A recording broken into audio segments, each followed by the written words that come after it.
Olha só, já andamos 4 capítulos no Evangelho de Mateus e agora nós estamos entrando num território sagradíssimo.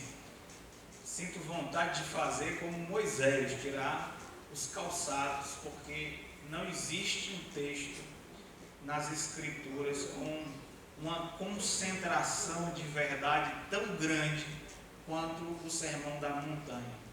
Esses 3 capítulos são muito especiais, não só no Evangelho de Mateus, mas em todas as Escrituras sagradas.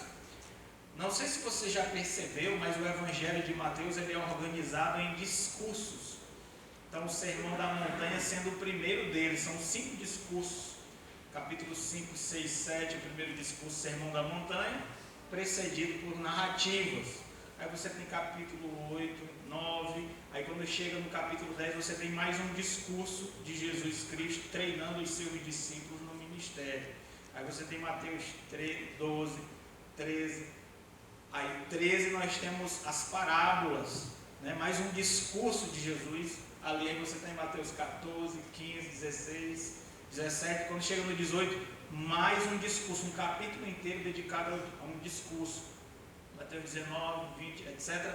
Mateus 24 e 25 nós temos o último discurso. São 5 discursos e muitos eruditos que estudam o Novo Testamento acham que existe um paralelo entre esses 5 discursos que Mateus organiza de Jesus entre narrativa e discurso e os 5 livros que compõem o Pentateuco, né? A Torá, os livros da lei. Então, Jesus como um novo Moisés, na verdade aquele profeta que Moisés disse que se levantaria e que as pessoas deveriam ouvi-lo, e caso não ouvissem esse profeta semelhante a Moisés, eles seriam eliminados do povo de Israel. Então Jesus é esse profeta, que na verdade é mais do que um profeta, é a própria palavra de Deus, é o Filho de Deus, e que ele então se levanta como libertador e legislador, ensinando o seu povo como eles devem viver. A cordilheira do Himalaia são 595 mil quilômetros quadrados preenchidos por uma cadeia de montanhas. E os 3 pontos mais altos dessa cordilheira são então o Monte Everest, em primeiro lugar, com 8.848 metros acima do nível do mar. Nós temos o Monte Kanchenjunga, não sei se é assim que se pronuncia, com 8.586 metros. E temos o Monte Lhotse, com 8.516 metros. 25 brasileiros já foram no Everest, subiram lá em cima. 5 mulheres, dentre as quais 5 mulheres estão de parabéns. A Bíblia é como uma cordilheira, uma cadeia de montanhas, de revelação. Cada montanha é um ponto alto onde Deus dá grande luz para nós, nos ensina grandes verdades e nós podemos ver o mundo através dessa perspectiva do alto, divina. Então, cada lugar que Deus nos leva nas Escrituras Sagradas podem ser comparados a um ponto alto, onde através da verdade divina nós conseguimos ver o panorama, o mundo de uma forma completamente diferente da perspectiva de Deus. E os evangelhos são essa cordilheira mais maciça, compararia os evangelhos como a cordilheira do Himalaia. E um dos pontos altos seria o Sermão da Montanha. E é interessante, eu estava fazendo essa comparação, tentando fazer essa analogia, e nos evangelhos são mencionados 4 montes, né? O Monte das Bem-aventuranças, tem o Monte Hermon, onde houve o monte, a experiência da transfiguração. Nós temos o Monte das Oliveiras, de onde Jesus foi assunto aos céus. Nós temos o famoso Monte do Calvário, onde o Senhor Jesus Cristo foi crucificado. Então, qual desses montes seria o ponto mais alto de revelação? Sem dúvida, o Monte do Calvário, porque na crucificação Deus revelou a sua sabedoria, a sua misericórdia e a sua justiça. Mas em segundo lugar está, sem dúvida nenhuma, o Sermão da Montanha, porque porque aqui nós temos o condensamento. Esse é o segundo ponto mais alto da cordilheira dos evangelhos, onde nós temos uma visão muito alta que Deus nos traz através da boca e dos ensinamentos do seu próprio Filho. Mahatma Gandhi foi um homem que me impressionou muito na minha juventude, tanto como político, como uma pessoa espiritual. Eu li um livro dele, eu recomendo todo mundo ler esse livro, é um livro muito interessante, As Minhas Experiências com a Verdade. É uma espécie de autobiografia, onde ele conta desde a sua meninice, o seu nascimento, e como ele foi aprendendo algumas coisas na vida. Gostei demais. E teve uma época que quase que ele se converte ao cristianismo. Ele era apaixonado pelo Novo Testamento, em especial o Sermão da Montanha. E o Mahatma Gandhi disse uma coisa interessante sobre esses 3 capítulos da Bíblia, Mateus 5, 6 e 7. Ele disse que se todos os livros religiosos do mundo se perdessem, mas o Sermão da Montanha fosse guardado, fosse preservado, ele disse, então nada teria se perdido, porque tudo de importante sobre Deus, sobre a vida, sobre o homem, sobre os nossos corações, está escrito, está registrado nesses 3 célebres capítulos.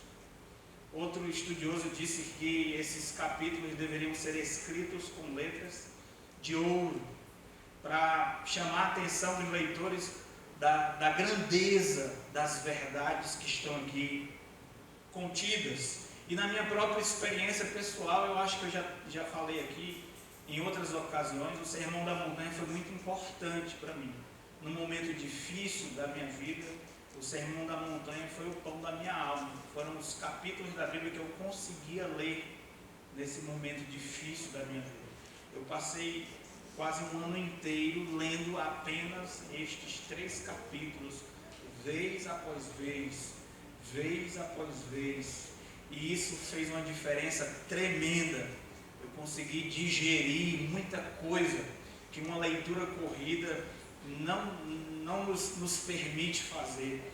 E mudou, alterou completamente a minha forma de entender a pessoa de Jesus, o Evangelho, o que significa conversão, vida cristã, mudou completamente. Esse momento da minha vida onde eu meditei profundamente no Sermão da Montanha mudou completamente a minha forma de encarar a vida cristã, o mundo, o meu chamado pastoral, a necessidade do coração humano. E eu encontrei também muito conforto, consolo, direção e esperança. Eu me tornei uma pessoa melhor, um pastor melhor, depois que eu fiz essa meditação mais profunda no Sermão da Montanha. Hoje a minha pretensão é apenas introduzir esse extraordinário discurso de Jesus. Vamos ler mais uma vez os primeiros versículos do Sermão da Montanha. Vendo Jesus as multidões, subiu ao monte, e como se assentasse, aproximaram-se os seus discípulos, e ele passou a ensiná-los, dizendo, Mateus 5, verso 1 a 12, bem-aventurados os humildes de espírito, porque deles é o reino dos céus. Bem-aventurados os que choram, porque serão consolados. Bem-aventurados os mansos, porque herdarão a terra. Bem-aventurados os que têm fome e sede de justiça, porque serão fartos. Bem-aventurados os misericordiosos, porque alcançarão misericórdia. Bem-aventurados os limpos de coração, porque verão a Deus. Bem-aventurados os pacificadores, porque serão chamados filhos de Deus. Bem-aventurados os perseguidos por causa da justiça, porque deles é o reino dos céus. Bem-aventurados sois quando por minha causa vos injuriarem e vos perseguirem, e mentindo disserem todo mal contra vós. Regozijai-vos e exultai, porque é grande o vosso galardão nos céus, pois assim perseguiram os profetas que viveram antes de vós. Vamos fazer uma breve oração. Senhor, pedimos tua graça sobre nós, fala aos nossos corações. nos permita passar por estes capítulos da Bíblia, por essas palavras e sentenças magníficas proferidas pela boca do teu próprio Filho, de forma irrefletida, indiferente. Confronta-nos, transforma-nos, nos redireciona, ó Deus, nos ajuda a experimentar uma genuína e duradoura mudança. Que o teu nome seja glorificado, que a nossa vida seja edificada através destas meditações. Que nós não tenhamos pressa, Senhor Deus, que nós tenhamos apenas o desejo de nos assentarmos e aprendermos com o Mestre Jesus, a quem nós dizemos seguir. Essa é a minha oração em nome de Jesus. Amém. Eu queria que vocês notassem quem foi, em primeiro lugar, que falou estas palavras. Diz o versículo 5: vendo Jesus as multidões, subiu ao monte e, como se assentasse, aproximaram-se os seus discípulos. Verso 12: e ele passou a ensiná-los, dizendo. Eu sei que é óbvio dizer que esse sermão é um sermão de Jesus, mas nós precisamos enfatizar isso, porque a nossa atitude ao ler e ao estudar o Sermão da Montanha, ela se altera quando nós meditamos que foi Jesus quem proferiu estas palavras. Não foi um discípulo de Jesus, não foi uma outra pessoa importante, ou apenas um grande homem, não são apenas palavras de sabedoria humana, mas o próprio Filho de Deus está aqui, Deus encarnado. Nós já temos trabalhado isso no Evangelho de Mateus. Quem é Jesus? Jesus Cristo é um homem como nós. Jesus Cristo é Deus entre nós, Ele é Deus conosco. Um dos seus nomes, Emanuel, significa o quê? Deus conosco. E Jesus Cristo é o Salvador para nós outros. Ele é aquele que desceu dos céus, o Filho de Deus, que assumiu a natureza humana para que pudesse ser o nosso Salvador, que veio a este mundo numa missão de resgate, se encarnou para poder morrer e ressuscitar. Morrer pelos nossos pecados e ressuscitar para a nossa justificação. É Ele quem está falando isso. É Ele quem está dizendo estas palavras. E aqui, se você quer saber o que significa ser um seguidor de Jesus, Senhor, o que significa ser um seguidor de Jesus? Não existe um lugar melhor para você entender o que significa ser um seguidor de Cristo do que ouvir da boca do próprio Cristo o que significa segui-lo. Ora, cada religião, e nós podemos até falar de cada denominação cristã, tem os seus ensinamentos distintos, as suas particularidades. Cada grupo ou movimento cristão tem alguns ensinamentos que são marcantes e característicos. Ora, mas se nós queremos ser cristãos, e não apenas adeptos de uma denominação, não apenas partidários de um grupo religioso, e se nós queremos ser realmente verdadeiros discípulos de Jesus, nós temos que fazer esse exercício de nos assentarmos aos pés do Mestre Jesus e perguntarmos para Ele: Senhor, o que significa te seguir? Como eu posso ser o seu discípulo? E aqui você tem de forma direta, registrada nas Escrituras Sagradas, as palavras do próprio Jesus dizendo o que significa segui-lo. E eu vou fazer um alerta para você. É chocante. Nós nos familiarizamos com estas palavras, mas às vezes nós não refletimos no profundo significado delas. Mas quando você medita de forma solene, de forma concentrada, de forma submissa naquilo que Jesus Cristo fala, talvez você vai ter que se arrepender de muitas coisas na sua vida. Você vai ser confrontado e muitas coisas na sua vida vão precisar mudar. Inclusive, talvez você tenha que se arrepender do seu cristianismo. Como assim, pastor? Às vezes o nosso cristianismo é o nosso jeito de seguir a Cristo.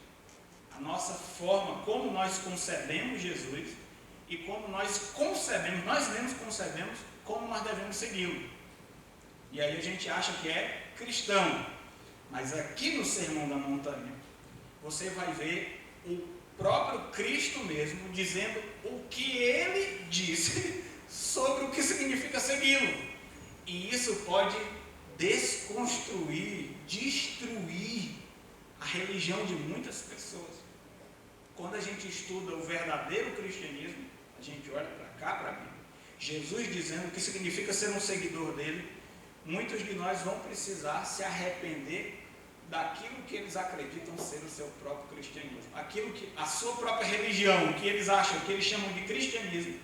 Ao ser confrontados com o Sermão da Montanha, eles vão perceber que eles estão errados e que eles precisam mudar, dependendo do cristianismo que você tem. Até desse tipo de cristianismo, você vai ter que se arrepender se você decidir seguir Jesus do jeito que ele estabeleceu.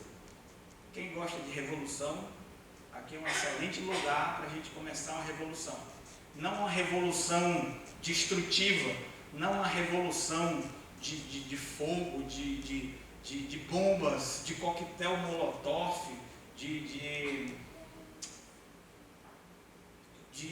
destruição, de depor governos, mas uma revolução pessoal, de deposição de egos, de transformação de vida. Aqui é o verdadeiro radicalismo.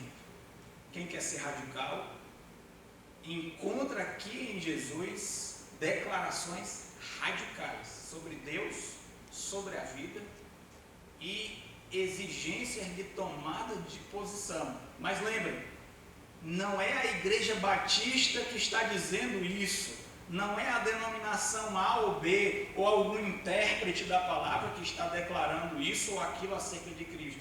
É o próprio Jesus dizendo o que significa segui-lo. Entender isso modifica completamente a nossa postura ao estudar o Sermão da Montanha. E é necessário, porque quando nós formos confrontados, nós precisamos tomar uma decisão. E nós só vamos nos submeter quando as verdades incômodas entrarem no nosso coração e começarem a fazer o seu trabalho, às vezes penoso e sofrido, exigindo mudança. A gente só vai aceitar o tratamento que Jesus Cristo prescreve para a nossa doença espiritual chamada pecado, se a gente realmente acreditar que Jesus é o Filho de Deus e que essas palavras vieram da boca dele. É só assim que a gente vai aceitar as duras verdades que Jesus Cristo tem para confrontar as nossas vidas aqui. Em segundo, eu gostaria que os irmãos notassem o lugar. Diz que Jesus Cristo sobe a um monte. Ele vê as multidões. Lembra que o capítulo 4 termina com multidões. Jesus percorre toda a Galileia, ensina nas sinagogas, cura suas enfermidades, repreende demônios. Pessoas que experimentaram o privilégio de receber curas de Jesus, libertação através da sua presença, da sua palavra, do seu poder, chamam outras pessoas. Então, multidões de várias cidades, diz no verso 25 do capítulo 4, da Galileia, de Decápolis, Jerusalém, da além do Jordão, começam a segui-lo. Então, Jesus Cristo olha para essas multidões e sobe ao monte. Parece um dar de costas, não dá essa impressão? Jesus vê aquela multidão seguindo e ele, vamos lá. Ele sobe então a montanha. Por quê? Por que Jesus Cristo então sobe a montanha? A impressão que ele nos dá com esse gesto, sem ser acompanhado de nenhuma palavra para interpretá-lo, mas a impressão que ele nos dá é que vamos agora fazer um retiro. Vamos fazer uma conferência bíblica. Já que vocês estão ao redor de mim aqui, vamos ali, nós precisamos parar e colocar alguns pingos nos is. Eu preciso dizer algumas verdades para vocês. Vocês que estão nesse frenesi, nesse grande entusiasmo ao meu redor, por causa do poder e das coisas maravilhosas que vocês têm experimentado. Vocês precisam ser alimentados espiritualmente. Simplesmente Jesus Cristo dá as costas e começa a subir. E é claro, a multidão o segue. A gente vê que essa multidão não se despede de Jesus pelo fato dele subir a montanha, porque quando ele termina o sermão da montanha, está escrito lá no final do capítulo 7, no versículo 28, diz que quando Jesus Cristo acabou de proferir estas palavras, quem estavam lá? As multidões maravilhadas da sua doutrina. Então essa mesma multidão que estava ao redor de Jesus no vale, sobe com ele na montanha e fica até o fim. Porém, a impressão que Jesus Cristo nos dá é que ele não está tão interessado na multidão quanto nas pessoas que já tomaram uma decisão de segui-lo. Porque diz, vendo Jesus as multidões, verso 1 do capítulo 5, subiu ao monte e como se assentasse, aproximam-se os seus discípulos. E ele passou a ensiná-los. O objeto do verbo ensinar são os discípulos e não a multidão. Jesus Cristo tem em mente uma audiência em particular, os seus discípulos. Quem são os discípulos? Veja só, tem um círculo maior da multidão e tem um círculo menor chamado de discípulos. Quem são os discípulos? São aqueles que tomaram a decisão de se tornarem seguidores de Jesus. São pessoas que assumiram um compromisso, que já deram um passo, que não estão apenas entusiasmadas e ao redor de Jesus, captando o que ele fala, vendo o que ele faz, procurando dele receber alguma coisa. Não. Jesus Cristo está ensinando no Sermão da Montanha aquelas pessoas que já tomaram uma decisão, assumiram um compromisso, que deixaram as fileiras da multidão interessada e passaram a assumir um compromisso sério com Jesus. Decidiram seguir. Esse ensinamento é para todos, é claro, mas especialmente para aqueles que já seguiram Jesus, que tomaram a decisão de seguir Jesus. Então, nesse monte, Jesus se retira. Jesus Cristo seleciona a sua audiência. E nós lembramos no Monte da Transfiguração, no Monte das Bem-aventuranças, um outro monte do Antigo Testamento, o Monte Sinai, onde Moisés sobe para receber do alto a lei e comunicar a vontade de Deus ao povo de Israel lá embaixo do vale. Porém, aqui todo mundo sobe na montanha juntamente com Jesus, e Jesus Cristo não recebe nada do céu para entregar ao povo. Ele fala na sua própria autoridade. Há aqui, irmãos,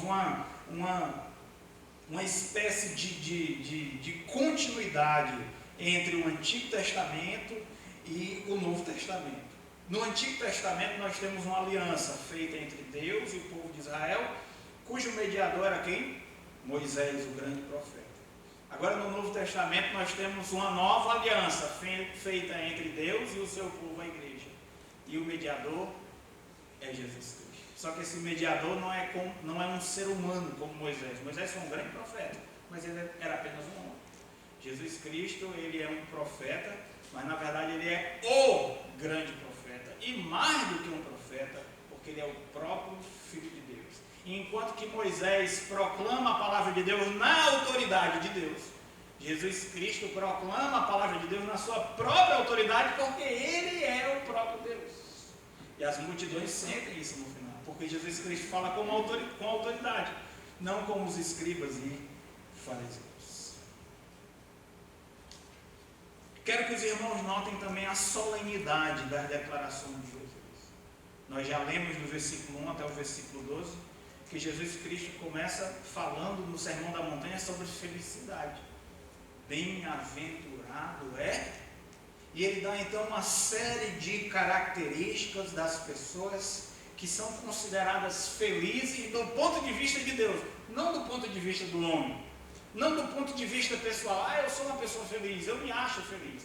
Ou então no mundo dizendo, pessoas que são assim são felizes. Jesus Cristo fala de pessoas que são felizes do ponto de vista de Deus. E que inclusive esse ponto de vista de Deus é bem contrassensual. Por exemplo, Jesus Cristo fala de felicidade de quem é perseguido, felizes os que choram, felizes os humilhados. Bem, o mundo pode achar feliz qualquer coisa, menos uma pessoa que chora, uma pessoa que está sendo humilhada, uma pessoa que é pobre de espírito. Existe alegria e felicidade na pobreza de espírito? Pasme os céus, Jesus Cristo diz que existe sim, existe uma felicidade que Deus tem para o coração humano, que é completamente diferente daquilo que o homem imagina, mas também é tão profunda que nada pode retirar do coração humano, quando um ser humano não possui nem a perseguição, nem a injúria, nem a violência.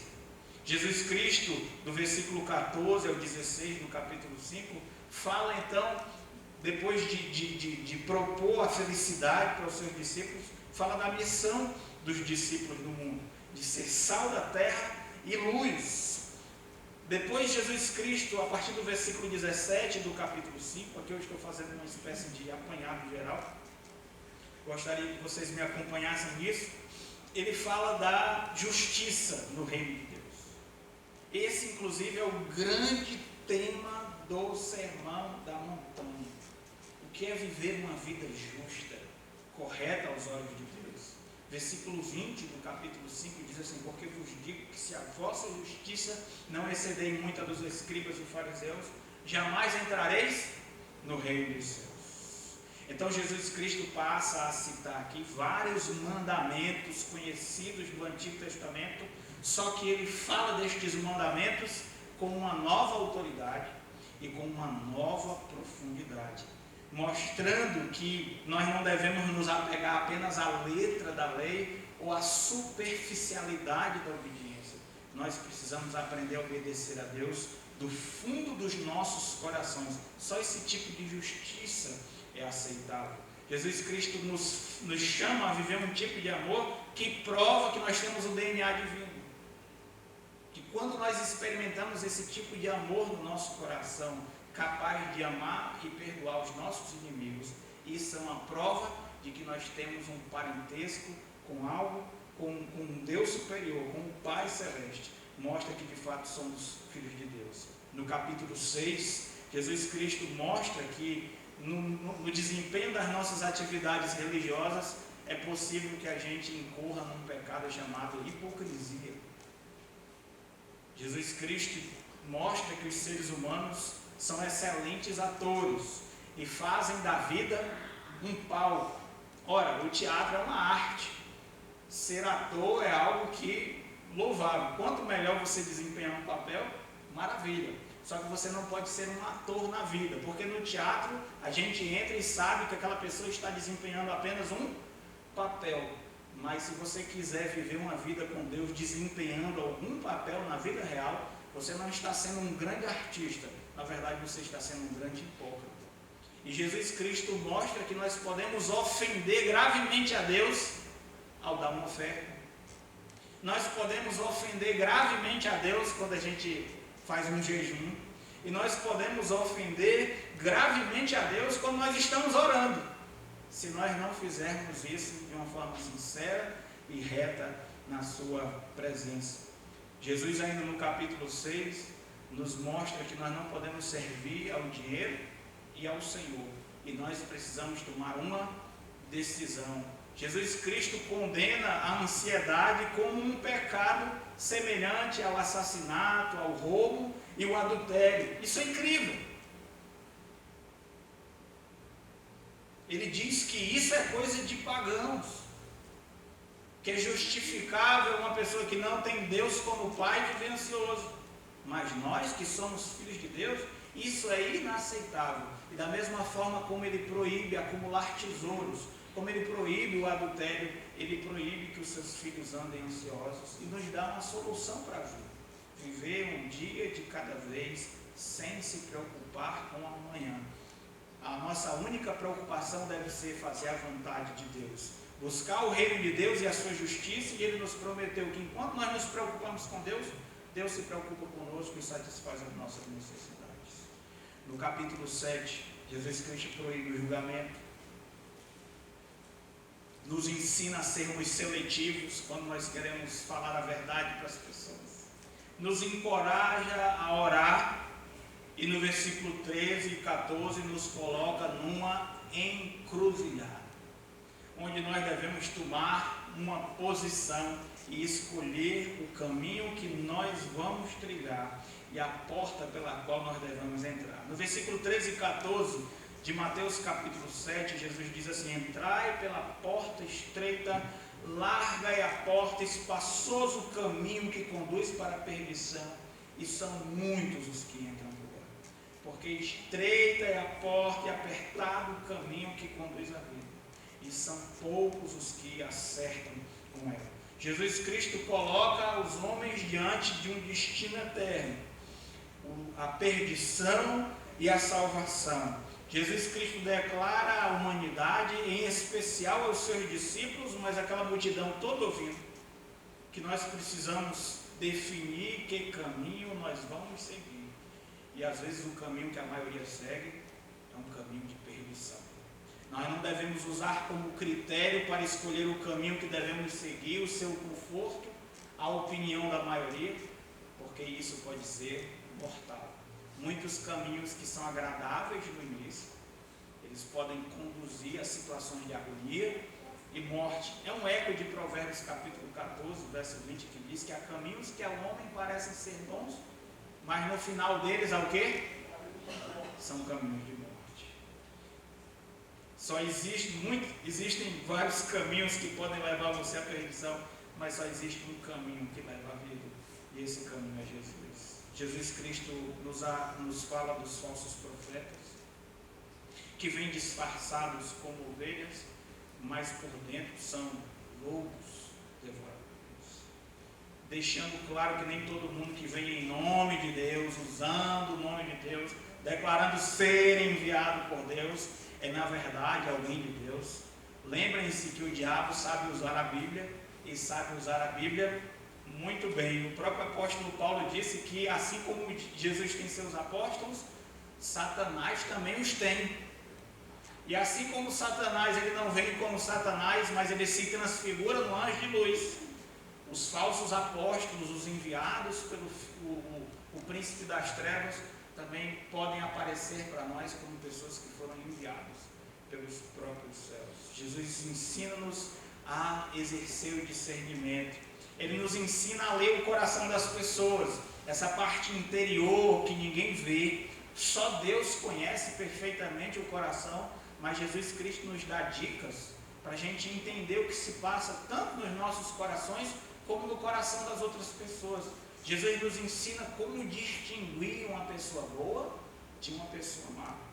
Como é que a gente sabe se uma pessoa é boa ou se uma pessoa é má? Jesus diz que pelos frutos vos conhecereis. E você não pode dizer que uma pessoa que pratica o mal é uma pessoa maravilhosa, e nem uma pessoa que pratica o bem é uma pessoa perversa. Pelos frutos vos conhecereis. Conhecemos uma mangueira porque ela dá mangas.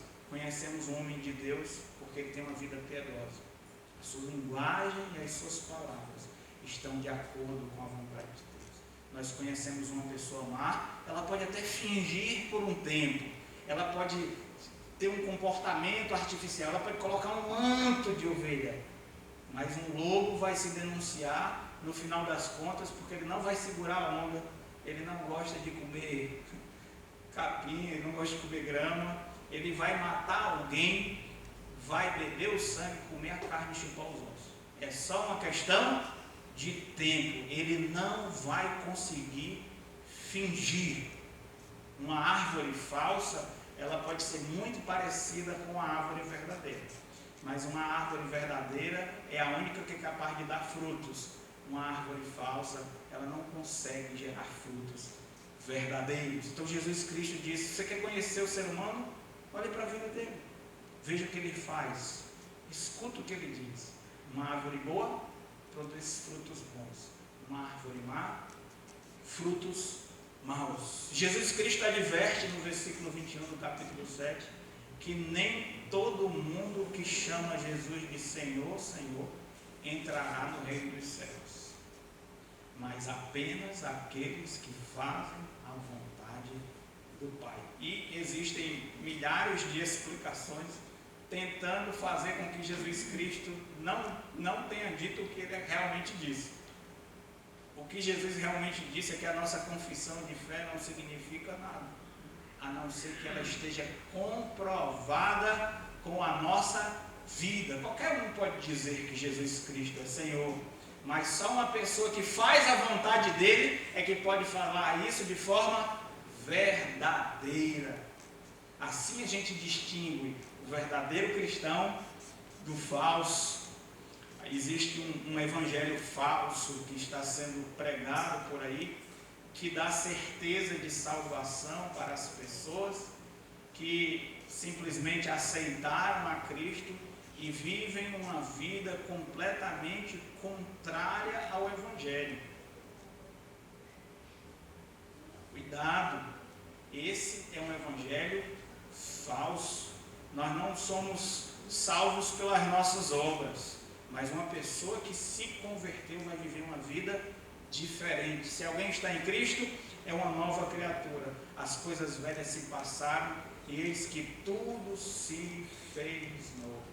Finalmente, depois de Jesus Cristo ter falado sobre o céu e o inferno, sobre a sinceridade e a hipocrisia, sobre uma obediência superficial e uma obediência profunda de coração, sobre ele ter nos colocado entre dois caminhos, um que leva à perdição e outro que leva à salvação.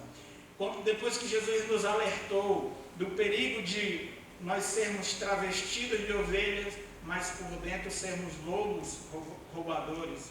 Depois que Jesus Cristo nos ensinou que não é suficiente dizer que Ele é o nosso Senhor, se a nossa vida diz o contrário.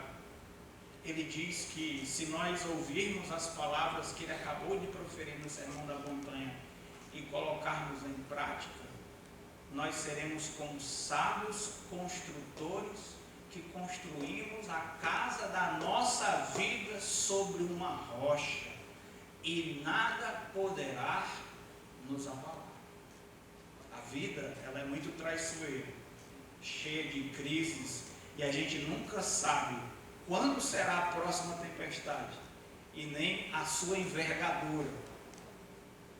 A vida é cheia de surpresas, mas existe um segredo para permanecer firme em qualquer tempestade, inclusive a maior delas. A maior tempestade que a humanidade vai enfrentar é a tempestade do juízo de Deus. A Bíblia diz que quando Jesus Cristo voltar ao mundo, todas as nações da terra se lamentarão. Por que vão chorar? Por que vão se lamentar? Porque é a hora do acerto final. Jesus veio a primeira vez para ser o nosso Salvador, mas quando Ele retornar a esse mundo, Ele virá para ser o nosso juiz. E Jesus Cristo então coloca os seus discípulos e aquela multidão curiosa diante da responsabilidade de não apenas ouvir a palavra de Deus, todo mundo ouve, colocar em prática só os sábios.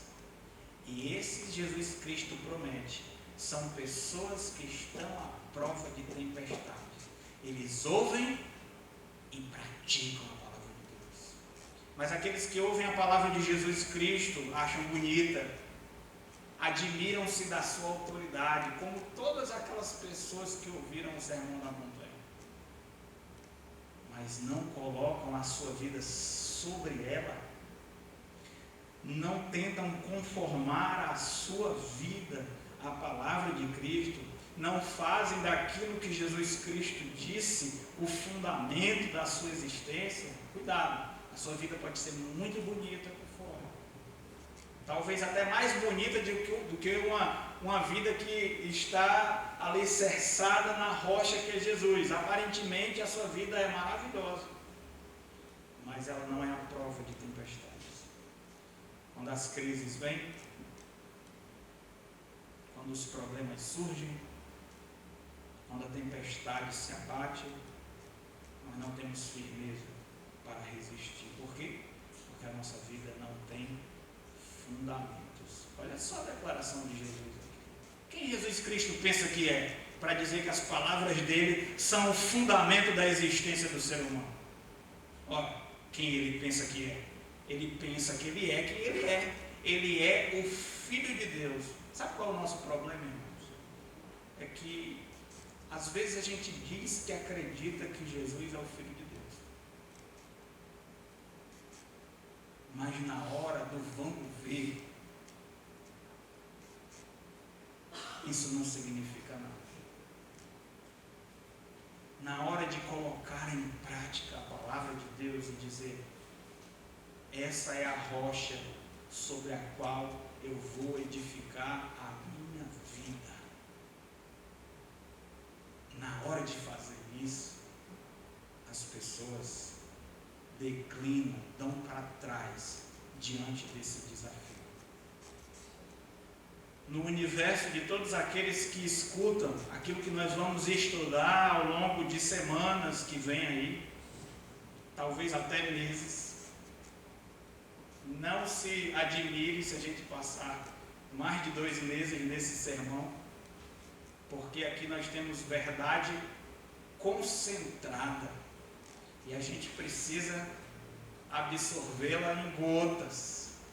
É pesado demais, a nossa alma não tem muita capacidade de digerir verdades tão concentradas de uma vez só. A gente precisa de tempo. Nós precisamos ruminar aquilo que nós vamos comer desse texto sagrado. Não se admire, mas não se esquive. Jesus Cristo não quer que você seja apenas um ouvinte. Jesus Cristo quer que você seja um praticante. O que você vai ouvir aqui vai te confrontar, vai te enfurecer às vezes. Por que o senhor está dizendo isso, pastor? Como é que uma pessoa pode ficar irritada diante da pregação da palavra? Eu já vi isso.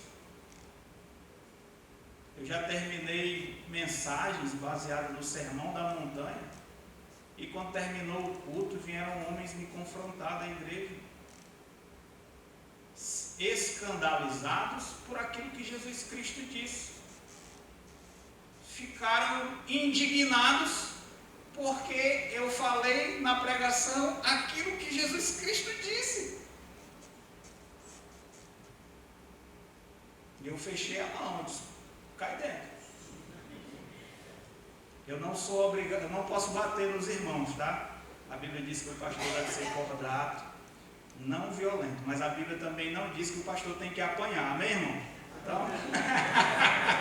Então, eu não vou bater em ninguém, mas também eu não vou apanhar de graça, entendeu? Nós vamos reagir, eu tenho o direito de me defender. E se na minha defesa sair um olho roxo, um braço quebrado aí, problema seu, não vou mexer no que está quieto. Brincadeiras à parte, mas o que eu falei é verdade. Isso pode irritar você. Faça um favor, não se irrite comigo, que eu não tenho nada a ver, não fui eu que escrevi a Bíblia. Se você quiser ficar com raiva, fique com raiva de Jesus que falou isso aqui. Eu sou só um eco. Eu estou só repercutindo a voz do Mestre. Quem falou o que está falado foi Jesus. Então, se você quiser ficar com raiva, fique com raiva dele. Eu não tenho nada a ver com isso. Agora, tente lutar contra o Filho de Deus. E eu já vou dizer para você quem é que vai ganhar e quem é que vai perder. Exatamente. Jesus Cristo é o vencedor. E quem lutar contra ele vai perder. Jesus Cristo disse para Paulo: dura coisa é, Paulo, recalcitrares contra os aguilhões. Meu Deus, que é isso, pastor? É dar coice contra um aguilhão de ferro. Lutar contra Jesus é tentar pular de cabeça na ponta da espada do rei Arthur. Como é o nome da espada do rei Arthur? A Excalibur. Dá um pulo assim, ó, de cabeça, na ponta da espada. Imaginou a cena, a loucura? Pois é, essa é a mesma loucura de tentar ir contra o Senhor Jesus e a sua palavra e a sua autoridade. Sábio não é aquele que vai contra. Sábio não é aquele que gosta, mas também não faz nada. Sábio é aquele que ouve e coloca em prática.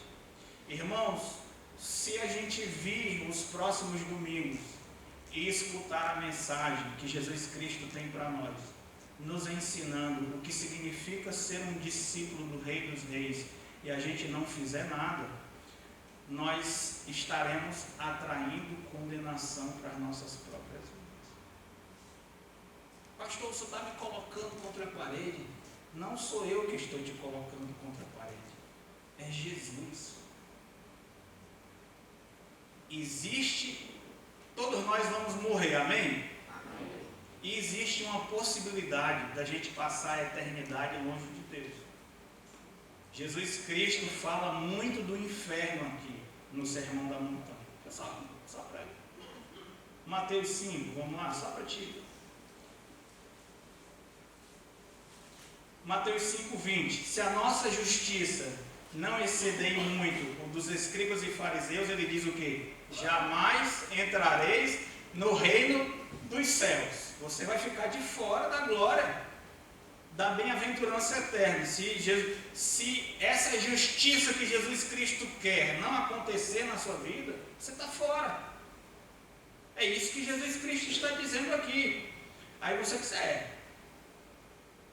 tá bom que eu não vou entrar, né? Mas veja só, no capítulo 5 ainda, Jesus Cristo diz o seguinte no versículo 22, eu porém vos digo, que todo aquele que sem motivo se irá contra seu irmão estará sujeito a julgamento, e quem proferir um insulto a seu irmão estará sujeito a julgamento do tribunal, e quem lhe chamar de tolo estará sujeito ao quê? Ao inferno de fogo. Pastor, a gente não pode falar essas coisas para as pessoas, porque as pessoas ficam ofendidas. Pois é, eu não tenho coragem de falar também não, mas já que Jesus Cristo falou, a gente não pode. Eu, sinceramente, quando eu vou conversar com uma pessoa, eu jamais digo para ela assim, olha, tu vai para o inferno.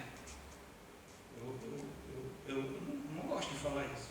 Não gosto e dou uma rodeada. Eu posso até falar isso, mas não na cara dura assim. Mas Jesus Cristo fala. E quando eu chegar nessa parte aqui, você não se ofenda comigo não. Vai reclamar de Jesus que disse que você vai para o inferno se você não perdoar o seu irmão. Porque foi ele que falou isso. Olha o que diz ainda no capítulo 5, versículo 29. Se o teu olho direito te faz tropeçar, arranca-o e lança-o de ti, pois te convém que se perca um dos teus membros e não seja todo o teu corpo lançado aonde? No inferno. Verso 30, se tua mão direita te faz tropeçar, corta e lança de ti, pois te convém que se perca um dos teus membros e não vá todo o teu corpo para o inferno. Não entrar no reino dos céus significa ir para o inferno. E o inferno não é um lugar legal. Ele existe e existe uma possibilidade real. Dependendo da nossa atitude para com a pessoa de Cristo e com a sua palavra, nós irmos parar nesse lugar de tormento eterno chamado inferno. E Jesus Cristo nos chama a uma posição. E se nós estudarmos esse texto da Bíblia, a gente não tomar uma posição, nós estamos sendo tolos. Nós vamos simplesmente tropeçar na verdade que Cristo nos fala com tanta clareza e seguirmos a nossa vida como se nada tivesse acontecido, sem fazer nada a respeito, sem modificar a nossa estrutura e fundamentar os nossos alicerces na rocha que é Jesus. Então, esse é o objetivo do Sermão da Montanha. É nos confrontar com a autoridade de Cristo, com o significado do que significa segui-lo e exigir uma tomada de posição. É isso que nós vamos fazer nos próximos domingos. Mas eu não quero esperar para domingo que vem. Eu estou falando aqui com pessoas adultas e muitas das quais estão acostumadas a vir para a igreja todo domingo. E não é possível que alguma coisa não tenha entrado no seu coração. Eu queria te dar uma oportunidade. Você que ainda está no círculo da multidão, que gosta de Jesus, que sabe que Ele é poderoso, que você acredita que Ele é capaz de fazer muito mais do que você pede, que já recebeu bênçãos e curas, milagres, oportunidades, direcionamento, mas que você ainda não fez uma decisão, não assumiu um compromisso. Se você está na multidão que gosta de Jesus, não significa necessariamente que você já é um discípulo de Cristo. E você precisa tomar essa decisão. Você precisa dizer para Cristo, não é para mim, é para Cristo: eu te seguirei, eu darei a minha vida ao Senhor. Já que tu vieste ao céu para buscar e salvar o perdido como eu vou dar a minha vida. Já que o Senhor deu a tua vida por mim, eu darei a minha vida por ti. Eu te seguirei aonde tu fores. Essa é a tomada de decisão que todos nós precisamos.